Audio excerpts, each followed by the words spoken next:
I'm just doing that and saying welcome. Welcome, you too. At least you could buy it. At least you could buy it, Mr. Essa. We can't find it anywhere in the shops. No, this was bought some months ago because we're always using this type of things. Yeah. So, Mr. Essa, I'm going to crack right in and I'm going to say thank you very much for joining us on Skype. I really appreciate it. And I think it's an interesting way to do things differently. You know, I'm looking at you with this beautiful green, lush background behind you. And I'm already pining for Durban and KwaZulu-Natal when I look at that beautiful background, because it is so typically our wonderful tropical place of abode. Well, certainly my home. So I look at you and I'm quite envious, actually. But I also want to say that perhaps it's because I grew up in KwaZulu-Natal and that the book covers so many places which I knew and recognized. But it's an extraordinary book about childhood, growing up in Durban. It's incredibly funny, so thank you very much. But perhaps what it also is a wonderful book about South Africa, Durban, and our really diverse heritage that our country is all about. And I wonder if you could just talk very briefly to that idea, South Africa, Durban, and perhaps your heritage, which then, of course, becomes my heritage as a South African. Well, I can only speak from that era there, from an angle of being an Indian. So we were in Mabel many years ago, and then group areas forced us to move out to Grey Street. Again, it was an Indian area. Mabel was also basically an Indian area. And Grey Street was divided into two. One, on the left-hand side was the Indian Grey Street, and on the right-hand side was a white, so-called white Broad Street. So we were more or less confined to the Indian area, and all my exploits and all my stories are based on mainly Indian people, cousins, etc., but in an entertaining, amusing way, but trying to camouflage the times that we were living in. I have a feeling that that the title that I've used, Koybie, could be like a little bit restrictive to black and white people as seen at the launch, because they felt it must have been just another masala kind of Indian masala kind of a story. But really, it applies to everyone. If Indians have forgotten, young generations have forgotten about apartheid, I'm sure that the whites also, the young people have, or they don't even know what that was, and even the black people, the youngsters don't really know what apartheid was all about. And I think the old people have either died or they don't want to remember. So I think this book jogged the memory of most people. Yeah. No, Mr. Essa, you mentioned your cousins a little bit earlier, and of course there's a lot of conversation about your family in the book, which is really wonderful. And it's a real reminder of the power of community. And I wondered if you could just expand on that idea, the power of community. See, as I said earlier, the book does use the Indian community to highlight so many things. And the best way I felt was to use my own family members that were involved, like my cousins, my brothers, so that it made it like something tangible and something credible, something that really happened. Most of these stories actually happened, basically, with a little bit of dramatic license, of course. But I think that in the book you'll discover that it alludes to West Street, which is a white area, a white community. Then it alludes to the 1949 riots and problems that the black people had at that time. And at the same time, at the end of the book, my dad's story is there, and how he comes from India in turbulent 1920s. And that reflects not just our family's emigration from India to here, but it reflects and reminds other Indians where they came from. And as far as the white people are concerned, we have no idea how they actually, we only hear about 1652, Van Riebeeck, and that type of thing. Exactly what kind of things they were running away from, we don't fully understand. So we need other people to tell their stories using their communities, using their brothers and sisters and fathers and grandfathers. So we come to know, when we put all those things together, we get a complete collage of things that really happen in this country. There's a dispute about whether some people are saying black people were never here before. We want to know where they came from. How did they get here? You know, so that's community, I think. I think that is community. But you know, Mr. Essa, it's interesting because when I listen to you talk, what you're really implying as well is that community is about ordinary people. It's about the you and the me. And I think that a lot of this book really highlights that. I mean, the diversity of the stories. There's stories which, as you say, they talk to South Africa, the politics, the culture, the religion. But what they also talk to, and this is the bit that I really enjoyed, was they talked to what it meant to just be how boys will be boys. Man, you were one naughty young kid. You really were like just this like young boy. And it reminded me of my brothers, like when they were kids as well. And I just started to think, isn't that extraordinary? Completely different cultures, a completely different political time, apartheid, and yet boys will be boys. But did your brother try to burn a garage down? No, but he once threw my cat over a balcony with a parachute attached to it. So I think that it's kind of it's probably pretty similar. Yeah, he used a cat. You believe it or not, when I was in Grey Street, I used a sheet and I nearly break my neck. Yeah. To jump off a balcony? Not a balcony, but it was like a first floor height. Yeah. Yeah, crazy. Perhaps you could just remind our listeners of some of the stories, short stories that are in the book with regards to you, your brother, your cousins. And I mean, you talk about the Grey Street idea, and it does certainly raise this idea of the us and the them, and the crossing over, and, you know, being in spaces that maybe at that time you weren't allowed, but you guys went anyway. Perhaps tell us a bit about that. Well, so much of that has been covered already in the book, but I could add more of that. I was always wanting to be an athlete at school, and I used to be very interested in sports, etc. So there was this one story that was edited by my son actually, right, where I was practicing at where New Kings Mead is now in Durban, the cricket ground. It was an open ground, and it must have been about, it was winter time, must have been about 4 or 5 o'clock. So I decided to go and do some practice running there so that there's a possibility that I could be chosen for the athletics at school. Yeah. And my younger brother, Ahmed, had a watch, and he was timing me. I told him, listen, I'm going to run like a great professional around this ground, and you must just time how many seconds or how many minutes or how many hours it takes me. Yeah. So he was doing that, and just before we started the race or the event, a guy suddenly from somewhere comes in, and he's living in the nearby magazine barracks. So you see now an allusion to the magazine barracks tells you straight away that this is something from the indentured Indian era, but there's nothing said about it. This guy just comes from the magazine barracks, and he says, "Oh, great, man. You're going to be a great runner," and he encourages me, etc., etc. So he stands with my brother. So, and there I am running away, and my brother is standing at the starting line with his watch and filming me.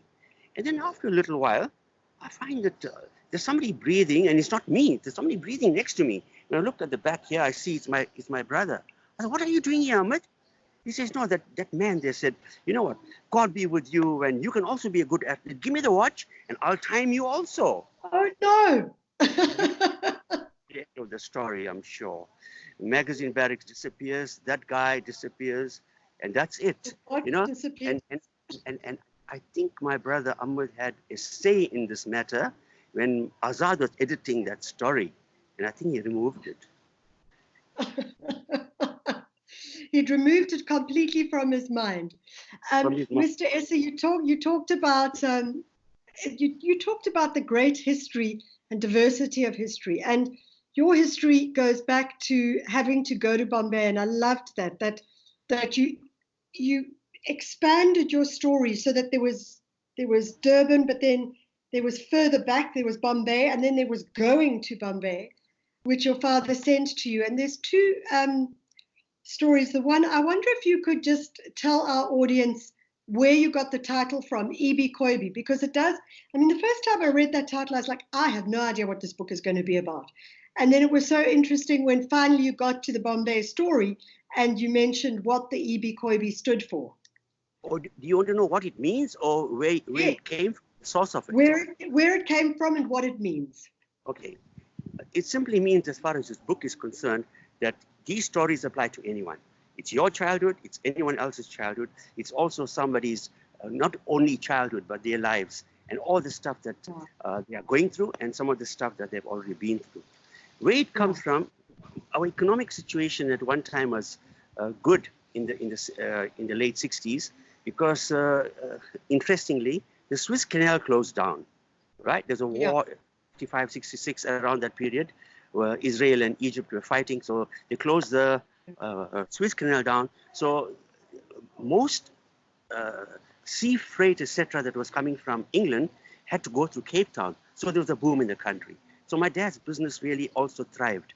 And he flew over to India, and he bought me a little flat. It was not a little flat, it had 3 bedrooms and real luxury. Cheap in those days, but still, it was a good flat. But then I began to fear that my friends who were struggling in the hostel would one by one, and they were all my best friends, if you could say that. And one by one, they would say, couldn't we like move in with you? You got a lot of space, and it'll be so, it'll make our lives a bit more comfortable. We could pool our resources together. And when I expressed this fear to my dad, he says, no, that's not the reason I bought you this flat. I bought you this flat not because I want you to become a rocket scientist or be very good at your studies, but I want you have had a very bad experience. You've had jaundice, you've had your appendix removed, and you had a very hard time at the hostel, and you've got a very, very poor impression of India. I want you to see the other side, that this place can be livable, it can be like enjoyable, you can enjoy your holidays, and your studying is just by the way. My dad was like of a real broad-minded nature. So we put our heads together and we said, well, how are we going to ward this off without offending anyone? And we came up with this idea. We got a nameplate made out of brass, Mr. and Mrs. E.B. Koybie, stuck on the door. And this meant that this belongs to somebody else. It's the name of somebody else. So whenever my friends came down there, I would tell them that, see this flat that I've rented. So who does it belong to? Oh, it belongs to a Gujarati couple from Ahmedabad in Gujarat, and their names are Mr. and Mrs. Parsi, Gujaratis, and they come once in a while because they do shopping for their business in Ahmedabad. So that's it. And that shut them up completely. So they don't ask to stay there, and that stuck. But to be quite honest about this, it wasn't my idea about the title. When I was starting to write this book, I went looking for my memories. Because when my son Azhar told me, "Hey, Dad, you're writing all this nonsense about potholes and potpourri and politics in the newspapers. Why don't you sit down and write a book? You've got enough time now that you're retired." So, okay. I said, let me go gather some facts about where I came from. And I took a drive to Mayville, and there's this waterfall road, and there's a waterfall there that still exists today, right? I went down there. It's quite a dangerous place. I was all alone, and you know nowadays what it is, right? To be in lonely spots. It's a little park, but nobody ever goes to. And I see this waterfall, and suddenly it's like after that waterfall is like gushing all kinds of stories that were in my head. And when I go home, it's just one story after the other. So you find that the main story starts with 1950, Mayville 1950. And from there onwards, the stories just come one after the other. Every waking minute of my time is spent on writing and writing when I'm at the dentist, when we're waiting for anything, anywhere. Um, Yeah. Nobody's time. And it was like so spontaneous that I think more than having the book published and going through all this glory of the time of the writer and all that, I think that the joy I had when I was writing Yeah. can never, ever be repeated, can never be compared to the joy of writing. You know, I, you make me so excited when I hear that, and really, I'm very moved by that as well, because I do think the opportunity to capture one's memories, but also to create I suppose one could call it creative nonfiction, is a true gift, actually. And I wondered if I look at you now. I mean, you've said you're renowned as being the letter writer. My mother, who lives in Durban, can attest to that. Um, you are also renowned as being the school teacher. You are renowned as being the author. And then I wondered, what do you feel that you would like to be described as? Because those are quite restrictive, actually, in terms of describing you. Yeah, you know, when I was doing my UHDE at university, somebody did remind us, I think it was Dr. or Mr. Lorero. He Yeah. told us that as soon as you label, you libel. You're liable when you label. It is very restricting. So I don't really know what I am. I am just me. And when I'm behind that desk at school or I'm tutoring, I'm a teacher. Yeah. But then at the same time, fortunately, I've been a fully qualified electrician. I've been a pneumatic engineer. I've been overseas. And just by the way, I'm a teacher. But then I'm in such a what's the word? Uh, Individuous. Individuous. Is that the right word? Yeah. Individuous. Yeah. Position where I can actually draw on all these experiences and do my teaching. But that's where I'm a teacher. And when I'm Yeah. sitting at a switchboard or sitting in front of a 220 or 250 volt multi-plug and I'm trying to fix things up, then I'm an electrician. And when I'm writing stuff, uh, when I pick up the Mercury every morning, I see something that attracts me, distracts me, annoys me, or I love it. And immediately I pick up the pen and I write. Then I'm a writer. So it's like Yeah. I don't know what I am really. It's a mixture of everything. Love that. Mr. Essa, the fact that we do know you actually, you're a renowned letter writer to the newspapers in KwaZulu-Natal. And what I find very powerful about that is that it is the idea of being a citizen in society and engaging in the good and the bad. And I think right now, at this current time, what we really need to do is we need to see people step up to the plate as citizens. And I wonder if you could maybe just describe what you think it means to be a citizen of South Africa. Yourself or anyone. Yeah. Anyone. Anyone. You. It's difficult because it's going. No, the question is not difficult, but what I imagine people should really be is not going to be easy because once something evil and an earthquake or a tornado or a flood or whatever it is gone past, right? It Yeah. our old feelings come back somehow. Intrinsic religious, interreligious discrimination, races, somehow they just sort of hidden away during that calamity or whatever it is, and it all suddenly emerges again in the brain, and we have forgotten how bad it was.